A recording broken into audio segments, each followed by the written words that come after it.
고금소총과 야담. 용천골.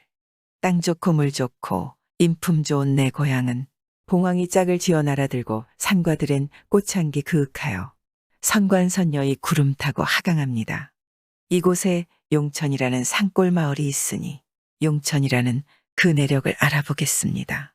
용정에서 동남쪽으로 산골길 50여리를 올라가면 멀고도 먼 옛날부터 용솟음쳐 솟아나는 맑고도 맑은 샘물이 있으니 이 샘물 천만길 깊은 땅속에서 좋은 물만 솟아나므로 빛깔은 수정 같고 물맛은 성경의 불로장생 장명수도 비기지 못합니다. 이리 좋은 샘물이 생긴 지는 오래였건만 옛날 이곳에는 사람도 없었고 고리름도 없었습니다. 임자 없고 이름 없는 무인 무명골이었었건만 바람 따라 구름 가고 절기 따라 꽃이 피어 해를 바꿈이 얼마였는지 어느 해 봄이었습니다. 골판에는 방초가 우거져 초록색 판을 이루었고 앞뒤산 복마다에는 진달래 만발하여 연분홍 꽃무늬 술을 놓았는데 봄을 맞는 비둘기 쌍지어 날다 샘물에 목욕하고 앞서거니 뒤따르면서 창공에 나르치니 때가 가절이어 곳은 절승지였습니다. 이때 한 초동이 어느 곳에나 오는지는 분명치 않으나 물 따라 올라오는데 지게에다 괭이와 낫을 가세질러지고 물줄기 따르며 골판 살피는 품새, 정명, 산천 경계 좋은 곳을 찾는 듯 하였습니다. 물 따라 멀고 먼 길을 걸어온 듯 초동은 기름진 골판에 목까지 끼어 있으니 얘가 바로 명승지라 일컬으며 거기에다 지게를 벗어놓았습니다. 초동은 먼지 맑은 샘물에 다 가란목을 적신 후 물 옆에 산기슭에 자리 잡고 앉아서 쌍피리에다 절승지를 옮기었습니다. 옛날 황제 허원 씨는 쌍피리를 만들어 봉황자홍의 울음소리를 합하여 음료를 만들었다 합니다. 초동이 절승지를 노래함은 맑고도 좋은 물과 백화초 무성한 비옥한 땅에다 이 물을 대어 오곡이 너울칠 것을 바라보는 마음까지 한데 합해 유를 내니 그 명료하고 청아함이 진주 옥반에서 구르는 듯 그 구성짐은 수심을 뚫고 지심을 울리며 구름을 헤치고 천계에 오르는 듯 했습니다. 얼마를 불었는지 모르나 그때도 초동이 피리를 불고 있을 때였습니다. 한선녀 피리 소리 따라 샘물터에 내리는데 몸에는 체이를 감고 겨드랑이에는 체육동이를 꼈으니 그 자태월궁의 상하 광화전에 내린 듯 은하수의 직녀성 견우성을 찾는 듯 하였습니다. 초동이 인기척에 깬 듯 불던 피리를 멈추고 보니 샘물가에 주옥으로 새긴 것 같은 한선녀가 서서 맞이하러 나서니 선녀가 공손히 예하기에 초동 또한 답례할 때 비둘기 쌍지어 울창한 청송을 스쳐 창공에 나르며 오리떼 쌍쌍이 샘물에서 놀았습니다. 쌍피리 소리가 매파군되어 초동과 선녀는 그날로 100년을 가약하고 땅 좋고 물 좋고 경치마저 좋은 곳에다 청송같이 굳은 절개, 꽃같이 고운 마음, 샘물같이 솟는 정에 바위같이 든든한 숲속에 새 집을 이루었습니다. 새신랑 새각시는 샘물가에 털을 닦고 보금자리 일구며 용솟음쳐 솟는 샘물을 용천이라 이름 짓고 그 물을 애워 논밭가라 씨 뿌리니 그 골 이름을 용천골이라 불렀습니다. 그부터 용천골 감자라면 천하에 알리었고 조이삭은 황개골이 벼알은 앵두 같아 후손들은 용천골을 곡굴이라 불렀으니 이름 그대로 솟아나는 샘물같이 날로 번창하고 있습니다. 박지형. 그리 먼 옛날의 일은 아닙니다. 훈춘현 경신 땅에 성은 밀양 박가이고 이름은 지영이라는 젊은 사람이 있었습니다. 박지영인의 집살림살이를 놓고 말하면 남이 부러워할 만한 것이라고는 콩짝만한 것도 없었지만 단 한 가지만은 남달리 뛰어난 것이 있었습니다. 지영이의 기골은 마치 백두산 표범의 다리를 먹은 듯 힘은 천년 묵은 산삼을 장복한 듯 역발산 항우도 그를 당해내지 못할 장수였다 합니다. 어느 때였던지 손꼽아 세어보면 똑똑히 알 수 있는 일이지만 발발이 외종자들이 박지영네 고향 땅을 삼키려고 기어들었습니다. 강 건너 바다 건너 민물에 젖고 간물에 젖은 것들이 이곳에 발발거리자 그와 따라온 것은 단짝스러운 냄새였습니다. 그 비린내가 어찌 독한지 사람들은 밤에 베개를 베지 못하고 낮에 갈 길을 마음대로 다닐 수 없을 뿐더러 숨조차 쉬기 어려웠습니다. 이때 장수 박지영은 뜻맞는 송아지 동아리들과 쑥덩공론 한박공론하기를 우리 땅을 새잠 잔누에 뽕 먹듯 하는 외종자들을 그저 둘 수는 없다. 강도를 묵과한 죄는 하늘이 안다더라. 라고 하면서 하늘에 사무치는 분을 요리조리 따져 양손에 도끼 쥐고 칼 들고 활용봉으로 올라갔습니다. 장수 박지영은 이렇게 떠나간 즉 외놈들은 똥낀 놈이 성낸다더니만 저놈들이 저라고 왁자지껄 고하면서 박지영을 잡으려 기를 쓰며 갖은 개교를 꾸밈의 동분서주하였습니다. 그러나 만병의 간교는 때마다 단오전 논둑 밑에 물거품으로 큰 소리를 치다가 무리 죽음을 당하지 않으면 요진통을 맞아 간이 찌그러지거나 쓸개가 돌아앉아 버렸습니다. 그래도 외적들은 정신을 집중하지 않고 도리어 딴 술책을 꾸미기에 여념이 없었습니다. 혹은 숱한 앞잡이를 그물치듯 늘여놓고 이요행 저요행하며 요행을 바라는 것이었습니다. 그러던 차에 어느 날은 추잡한 입을 헐레벌쩍하게 되었습니다. 옛날 옛적 손오공은 천궁에서 천장병들을 일망타진하며 천궁을 휩쓸다 실수하여 천개에게 꼬리를 물렸다 하더니만 박지영은 지상에서 만장병들을 일망타진하다 잘못 실수하여 놈들의 사냥개에게 물리게 되었습니다. 외장들도 박지영의 힘을 모르는 바 아니므로 그를 여느 사람 다루듯 포승줄로만 묶어놓지 않았습니다. 지영이의 몸에다 20발짜리 칙줄 20타래를 이어서 감아놓고 손목과 발목에다 육중한 쇠사슬을 채워서 가두었습니다. 아름다운 연꽃이 물 깊은 곳에서 안이 피고 진흙 속이라 안이 피며 바람 분다 쓰러지랴. 박지영은 감방 안에서 곰곰이 따져보아야 놈들이 그저 매나 몇 개 쳐서 내놓을 것 같지 않으므로 이것저것 피신할 궁리를 대다 마침내 묘안을 찾아냈습니다. 이튿날 아침이었습니다.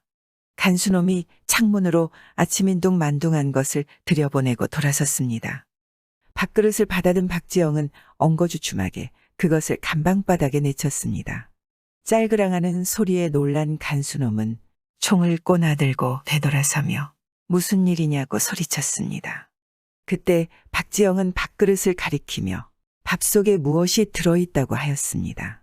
그러자 간수놈은 엉겁결에 미처 생각지 못했던지 혹은 박지영의 몸에다 감아놓은 것으로 하여 안심되었던지 간방문을 삐죽이 열고 들어섰습니다. 그 순간이었습니다. 박지영은 맹꽁이자 물새를 채운 주먹으로 간수놈의 관자놀이를 내찔렀습니다. 그러니 어찌 됐으랴. 비오도 앞선다는 그가 산도 밀어놓는다는 힘으로 재치있게 내찔렀으니 그까지 죽으렁 밤송이 같은 간수놈의 대갈통쯤이야 무엇이랴. 정말 두부모의 침질이었습니다. 간수놈에게 주먹포를 먹인 지영이는 한쪽 발로 놈을 밟고 서서 두 주먹을 맞대고 용을 쓰니 맹꽁이자 물새는 찌그덕하고 터져버리는데 그 광경은 사천왕이 악마를 밟아버리는 것 같았습니다. 족쇄를 내던진 지영이는 나가 자빠진 간수놈의 총을 집어들고 감방 안에 여러 동료들을 데리고 놈들의 사무실로 들어갔습니다. 사무실에서는 장교놈들이 모여 앉아 박지영의 사진을 보면서 무엇인가 중얼거리고 있었습니다. 지영이는 노염이 머리끝까지 치솟아서 총부리를 내대며 이놈들 꼼짝 마라. 박지영이 내 여기 왔다. 고 감옥이 터질 듯 큰 소리를 쳤습니다. 산중의 왕인 사자 우는 소리에 만짐승은 오금이 저려서 떨고만 있다더니 박지영의 노한 소리에 놀란 놈들은 온유월 염천에 학질 만난 놈 마냥 오장육부와 사지를 떨고 있을 뿐 옆에 세워놓은 총을 들기는 고사하고 오금이 오그라붙어서 일어서지도 못하였습니다. 그때 지영이는 들고 있던 총을 동무에게 맡기고 제 몸에 감기어 있던 칠끈 끝을 찾아 한 토막 끊어서 놈들 중에 가장 높은 놈부터 묶었습니다. 뒤이어 또 한 가닥을 끊어서 또 한 놈 묶고 세 놈, 네 놈 몽땅 묶어 놓았습니다. 놈들을 죄다 묶어 앉은 벽에 세워놓은 총을 무릎에 대고 마치 뗄나무나 분지르듯이 뚝뚝 꺾어내 던지고 문을 차고 나섰습니다. 나가는 길에 또 경희대가 들어가서 또 난장판을 만들어 놓고 총 16자루를 한쪽 어깨에 메고 대문을 나섰습니다. 박지영이 있을 땐 숨도 크게 쉬지 못하던 nom들이 그가 가고 나니 불벼락 맞은 정신을 수습해가지고 똥 묻은 개나짝 세우려 우쭐대면서 안전뱅이 용 쓰듯 꽥꽥 소리 질렀습니다. 박지영은 미친 개야 짖으려면 짖으라는 듯 돌아보지도 않고 회룡봉으로 사라지는데 그 광경은 실로 장관이었습니다. 장총 16자루를 메고도 팔간집을 뜀뛰듯 가로 세로 넘어가는 그의 발자국 끝에서는 선풍이 일고 몸에 감아놓았던 칙줄 400발이 풀려 땅에 끌리지도 않고 공중에 둥둥 떠서 꼬리쳐 날아가는 것이 마치 유성이 흐르는 것 같았습니다. 이렇게 비호 같은 박지영에게 넉통을 먹고 끄슬린 개대가리가 된 외강도들은 그래도 재버릇 개주지 못하고 발광했습니다. 그 어느 날 지영이는 회룡봉에서 고향 마을을 내려다보았습니다. 그때 산밑길로 외병 수놈이 백성 한 사람을 묶어가지고 옥천동으로 가고 있었습니다. 그것을 본 박지영은 이를 깨물고 발을 구르면서 저 강도놈들이 또 사람을 잡아간다. 에잇, 이 강도놈들. 하고 나는 듯 달려내려가 길목의 언덕 위에 숨어서 바위돌을 뽑아가지고 장교놈을 내리쳤습니다. 장교놈은 맑은 하늘에서 돌벼락을 맞고 편포가 되어버렸습니다. 졸개들은 어쩔 줄 모르고 급살 맞은 장교놈을 주무르고 있었습니다. 그때 박지영은 한 손에 만근짜리 몽치 들고 또 한 손에는 천근짜리 대장도를 휘두른 염라대왕의 사자마냥 왼손에는 도끼 들고 오른손엔 대장도를 휘두르며 놈들 속으로 뛰어내려가는데 그 칼과 도끼 우는 소리가 산천을 울리고 돌개바람을 청하여 놈들을 쓰러뜨렸습니다. 지영은 이리 찢고 저리 찔러 놓은 후 편포가 된 장교놈을 질겅질겅 밟아서 냅다 차버렸습니다. 그래놓고서야 묶인 사람에게 당신은 뭘하다 이렇게 붙들렸소. 빨리 달아나오. 라고 퉁명스럽게 말했습니다. 동무는 누구십니까?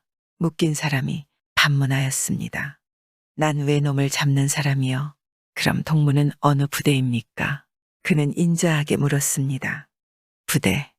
부대는 무슨 부대? 박지영은 고개를 기우뚱해 가지고 그를 흘끔 바라보더니만 또다시 물었습니다. 그럼 당신도 외놈 잡는 사람이란 말이요. 그렇습니다. 야, 그럼 가. 가서 얘기하자고. 그는 낙낙하지 않은 말을 내찌르듯 하더니만 널려있는 놈들의 총을 주섬주섬 주워매고 그 묶었던 사람까지 엎고서 한 길이나 되는 논밭둑을 훌을 뛰어 올라가는데 마치 심산의 맹호가 바람을 부르는 듯 대풍이 일어나는 속으로 사라졌습니다. 단숨에 회룡봉으로 올라간 그는 대충 눈비나 가릴 정도로 의지해 놓은 초막 속으로 들어가서야 그를 내려놓고 또다시 물었습니다. 당신은 못하는 사람이요? 아까도 말한 바와 같이 일본 놈과 싸우는 사람입니다. 응. 그럼 나와 같이 있기요. 그는 이렇게 밑도 끝도 없는 말을 한마디 던지더니 무슨 생각이 났던지 다시 당신도 혼자서 싸우? 라고 물었습니다. 그제서 그는 차근차근하게 혁명의 대도리를 이야기하여 주면서 아무리 난다는 장수라 할지라도 혼자서 우박대고 싸워서는 강한 일본 제국주의를 물리칠 수 없다는 것과 자기는 중국 공산당이 영도하는 항일연군이라는 것을 이야기하여 주었습니다. 그의 말을 듣자 그렇게 울퉁불퉁하던 박지영이 다소곳해지면서 나도 당신들이 이 산에 있다는 말을 듣고 찾아왔으나 여태껏 찾지 못했소.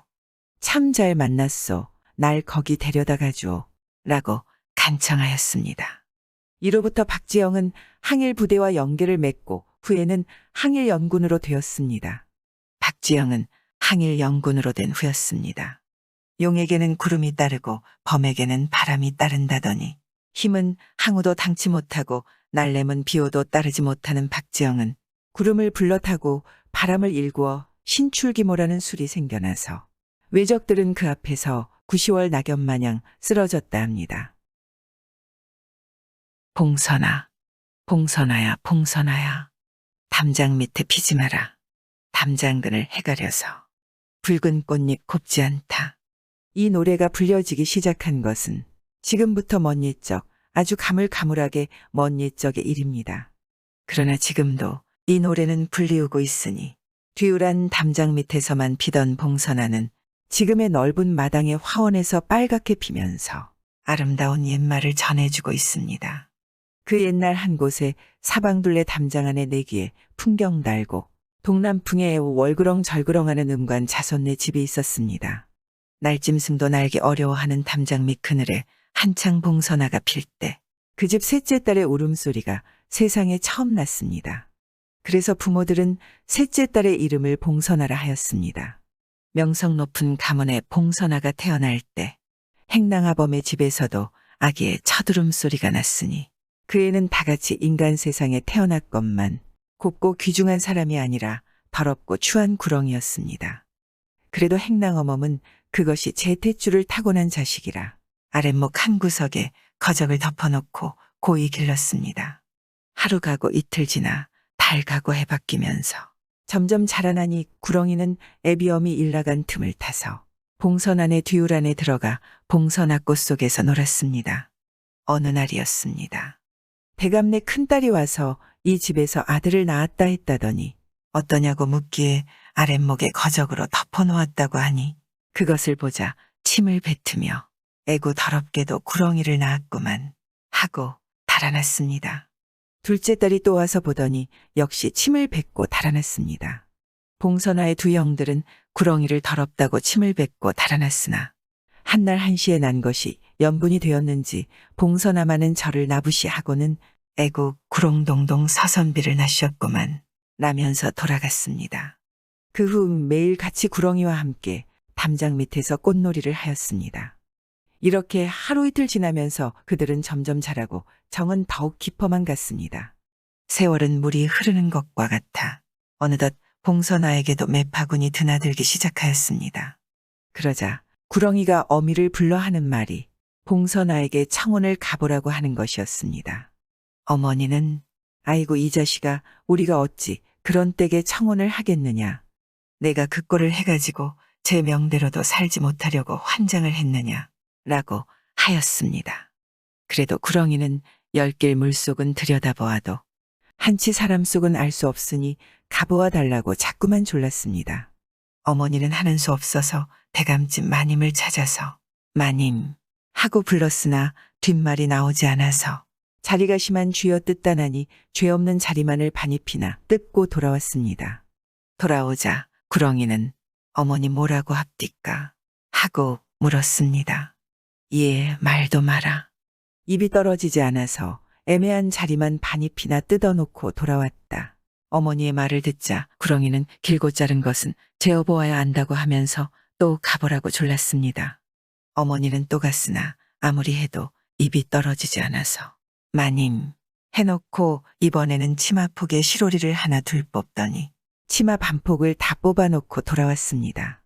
돌아오니 또 졸라서 어머니는 세 번째 만에 가서야 매 맞아 죽을 셈 치고 입을 뗐습니다.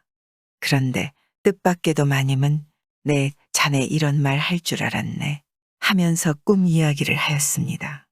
내 우리 대감과 한날 밤에 같은 꿈을 두 번 꾸었는데 첫 꿈은 자네가 택이 있을 적에 하늘에서 청룡이 하강하여 자네 품 안으로 들어가는 것을 보았고 두 번째는 간밤인데 하늘에서 청악 한 자웅이 내려와 한 마리는 자네 아들을 태우고 한 마리는 우리 봉선화를 태우고 창공에 높이 나는 것을 보았네.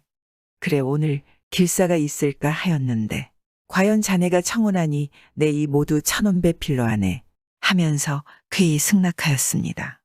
이리하여 그 후 좋은 날을 택이라여 남몰래 대사를 지냈습니다.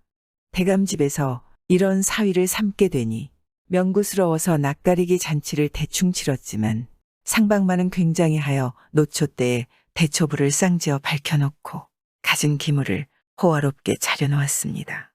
초례를 지낸 날 밤이었습니다. 상방에 들어간 구렁이는 칠보단장에 연지곤지 찍고 앉은 봉선화에게 좋은 간장 한 독과 좋은 밀가루 한 독, 정결한 냉수 한 독을 가져다 달라고 하였습니다. 그런 집에 무엇이 없겠는가. 이내 시녀를 불러 마련해 오자. 구렁이는 먼저 간장독 안에 들어가서 뒤 돌고 난 후 백설 같은 밀가루독에 들어갔다 나와서 다시 냉수독으로 들어가 출렁출렁 씻으니까 구렁이 허물이 벗어지고 세상에 드문 미남자가 되었습니다. 각시는 한없이 기뻐하는데 신랑은 자기가 벗은 껍질을 똘똘 말아 각시의 회장저고리 섭에다 꼭 채워주면서 만일 이것을 몸에서 떼우기만 하면 자기와 같이 살 수 없으니 그리 알고 어떤 일이 있든지 꼭 간직하라고 제삼열당부하였습니다. 이튿날 해달 같은 새 사위를 본 봉선아의 부모들은 너무도 기뻐 제차 잔치를 베푼 후 독선생을 앉혀서 새 사위에게 글을 가르치게 하였습니다. 새 신랑의 글재주를 말할진대 글 읽는 소리가 진주 옥반에서 구르는 듯 꾀꼬리 청류 속에 노래하는 듯하고 문장을 말한다면 선생이 운을 떼면 이의 이치를 알고 뜻을 새길 때는 하늘 천자를 배우면 하늘의 뜻을 알고 땅지자를 배우면 지상의 인가사를 알았습니다. 그러니 부모 일가친 척 중에서 그를 칭찬 안 하는 사람이 없게 되었습니다. 서선비에게 더럽다고 침을 뱉은 봉선아의 두 언니는 동생을 비웃기만 하였으나 이제는 샘이 잔뜩 나서 죽을 지경이었습니다. 그러다가 마침내는 둘이 함께 그를 괴롭히려고 공론하던 끝에 봉선아가 구렁이의 껍질을 간직하고 있다는 것을 알게 되었습니다. 하루는 서선비가 서당으로 글 읽으러 나간 사이에 둘이서 동생을 붙들고 그의 몸에 간직한 구렁이 껍질을 빼앗아다가 화로에 집어넣었습니다. 그때 서선비는 서당에서 글을 읽다가 하늘을 쳐다보니 갑자기 천기가 기울어지는지라 이 일을 짐작하고 급기야 달려들어가 화로에서 그 껍질을 끄집어내고 선자리에서 문을 박차고 나갔습니다. 봉선아는 뒤따라 나가며 울며 불며 말렸으나 그는 사정없이 뿌리치고 그 집을 떠났으며 영영 소식조차 없었습니다. 신랑 잃은 봉선아는 그달부터 태기가 있어서 10달 만에 순산하니 대밭에서 대가 나고 솔밭에서 솔 난다고 아버지를 닮아 호호 귀동 옥동자였습니다.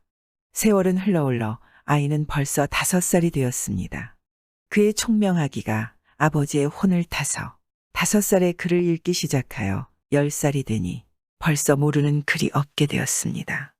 그러나 그 아이에게도 한 가지 모를 일이 있었으니 하루는 끝내 어머니 천하만물이 어시가 있는데 저만은 어찌 애비 없는 자식이란 말을 더 듣지 않겠습니다. 라고 하였습니다.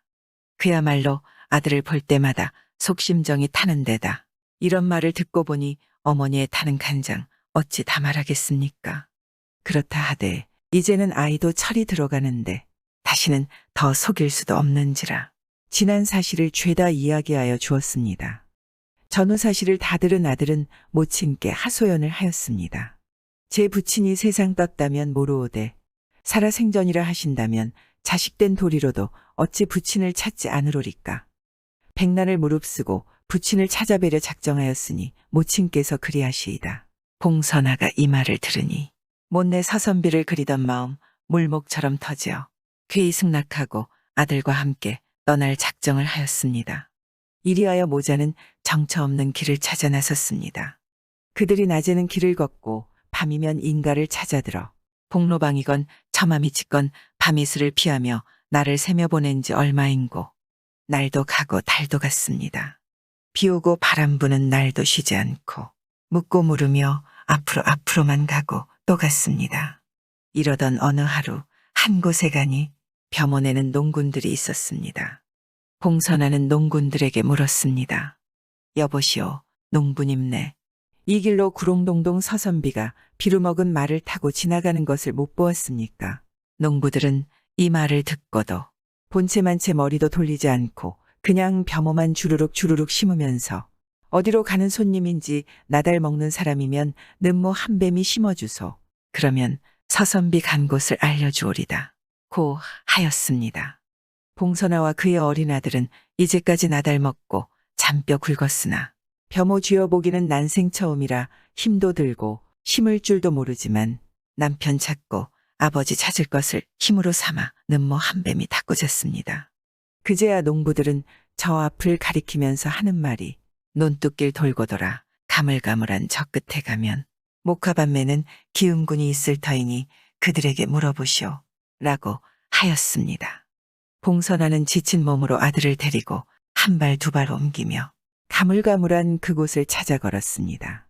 거기엔 과연 밤매는 농군이 있었습니다. 봉선아는 또 물었습니다. 여보시오 농부님, 여기 이 길로 구롱동동 서선비가 비루먹은 말을 타고 지나가는 것을 못 보았습니까? 어디 가는 손님인지 옷 입고 사는 사람이면 때 늦어가는 이 목화밭김을 메어주소. 서선비 간 곳을 가르쳐 주리다. 봉선아는 할 수 없이 호미를 받아들었습니다. 비온 끝에 목화밭은 질기가 찰떡 같은데 발행이가 밭을 덮어 밭고랑에 범이 새끼 칠 지경이었습니다. 봉선아는 발행이 뽑는 소나기가 터져서 피가 흘렀습니다. 그래도 이를 악물고 끝내 그 밭을 죄담했습니다. 그제야 농부는 저기 저 가물가물한 골짜기로 들어가면 양지바른 비탈밭에서 새 보는 아이가 있을 터이니 거기 가서 물어보시오 라고 하였습니다. 그곳에 과연 녹두밭에서 새 보는 아이가 있었습니다. 봉선아는 그 아이에게 물었습니다. 저기 녹두밭에 새 보는 동자야. 여기 이 길로 구롱동동 서선비가 비루먹은 말을 타고 지나가는 것을 못 봤느냐. 그 아이는 대답도 아니하고 그냥 새만 보고 있었습니다. 다시 물으니 동자는 저희 어머니가 새 볼 때 말을 하면 새가 녹두밭에 앉으니 말하지 말라고 하였다고 대답하였습니다. 그럼 대신 새를 보아줄 터이니 대답해달라고 하였습니다. 봉선아는 잘 보겠다고는 하였으나 그가 암만 소리를 쳐도 새들은 그냥 달려들었습니다. 아무리 해도 안 돼서 어떻게 해야 하느냐고 물었더니 아이는 이렇게 노래를 불렀습니다. 아랫역새야, 온역새야, 우리 누님 시집가니 녹두밭에 앉지 마라. 녹두꽃이 떨어지면 녹두청포 못 만들고 녹두청포 못 만들면 우리 누님 시집 못 간다. 아랫역새는 알로 가고 온역새는 오로 가라. 두rum박 닦다구요. 봉선아는 동자가 시키는 대로 소리를 지르며 새를 보았습니다. 그제야 새는 날아가고 그 동자는 앞을 가리키면서 말하였습니다. 저 멀리 하늘과 물이 맞닿은 곳에서 빨래하는 할머니가 있을 터이니 물어보면 대어주리오다.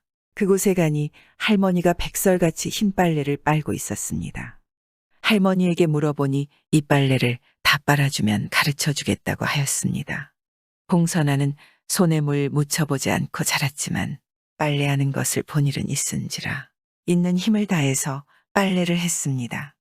그제야 할머니는 은술잔 하나를 주며 은술잔을 물속에다 던지고 그것이 가는 곳을 따라가면 서선비를 만날 수 있으리라고 하였습니다. 봉선아는 할머니가 시키는 대로 은술잔을 물에다 던졌습니다. 은술잔은 반들거리며 물속으로 가라앉기 시작하였습니다. 이때 봉선아는 아들을 재촉하여 치마를 뒤집어 쓰고 물속에 뛰어들었습니다. 이렇게 얼마를 갔는지 한 곳에 이르니 큰 바위문이 덜컥 열렸습니다. 그 문 속으로 들어가니 때는 대낮 같은 달밤인데 봉선아는 나는 듯 살며시 한 개수나무 위에 내려앉게 되었습니다. 개수나무에서 내려다보니 50,000가지 화초들이 아름다움을 다투고 있었습니다.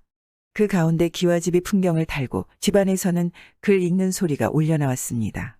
그러더니 한참 만에 글 읽는 소리가 그치고 한선비가 대청으로 나와서 달을 쳐다보며 봉선아를 그리워하는 시를 읊는 것이었습니다. 봉선아는 이 노래를 듣고 기쁨과 서러움이 북받쳐 맞받아 노래를 불렀습니다. 이에 놀란 선비는 성명을 대라고 소리쳤습니다.